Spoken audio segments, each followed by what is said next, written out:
The LAPD's Oversight Board has now ruled that an officer violated department policy when he shot and killed a transgender woman who was holding a knife. Now, that decision reverses an earlier finding from Police Chief Jim McDonnell. NBC4 investigative reporter Eric Leonard has been following the case, and he joins us now live from the newsroom with an update. Eric. Yeah, friends and supporters of the woman who was killed say the decision from this board of police backs up what they've been saying for nearly a year, that they believe the killing of Linda Becerra Moran was unnecessary and wrong. Body-worn video clips shared by the LAPD show the last minutes of Linda Becerra Moran's life after she'd called 911 for help in February 2025.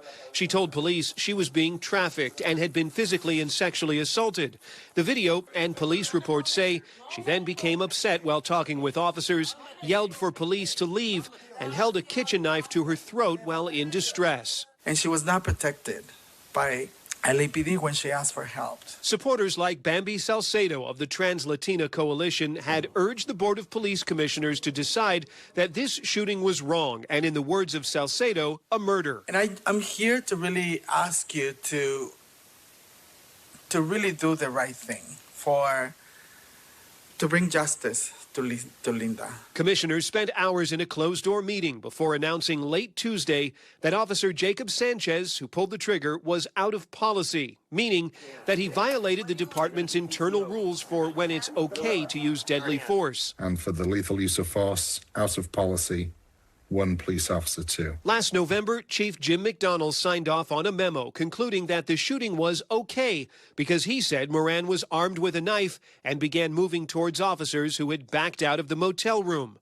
The chief's decision also mentioned two problems with the police response. First, that officers didn't hear a sergeant standing next to them who directed that officers just pull the motel room door closed if Moran approached, specifically to avoid a physical confrontation. You can hear it on the video. I'm going to need you to hold on to the door, just shut it in case you come forward, okay? And second, that another officer's taser battery wasn't charged and its safety was on, making it useless as an alternative to gunfire. This is not a complex shooting. It's extremely straightforward. Just watch the video. It was completely unjustified. Attorney Denise Gastelum filed a wrongful death and civil rights lawsuit against the city and the LAPD on behalf of Moran's family.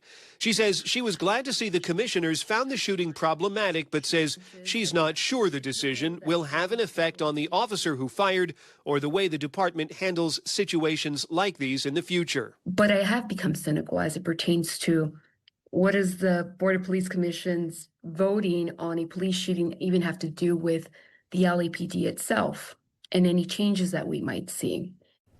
An out-of-policy decision could lead to discipline for this officer, suspension days or retraining, but that's something that's kept secret from the public. The LAPD doesn't comment on pending lawsuits and did not offer a response to the commission's decision. We also reached out to the officer involved himself, but haven't heard back. The city's lawyers have filed court papers denying the family's allegations, and they've asked a judge to dismiss the lawsuit. At some point, prosecutors, the LA County District Attorney's Office, will review the case and make a decision about whether the shooting was lawful. I'm investigative reporter Eric Leonard, NBC4 News.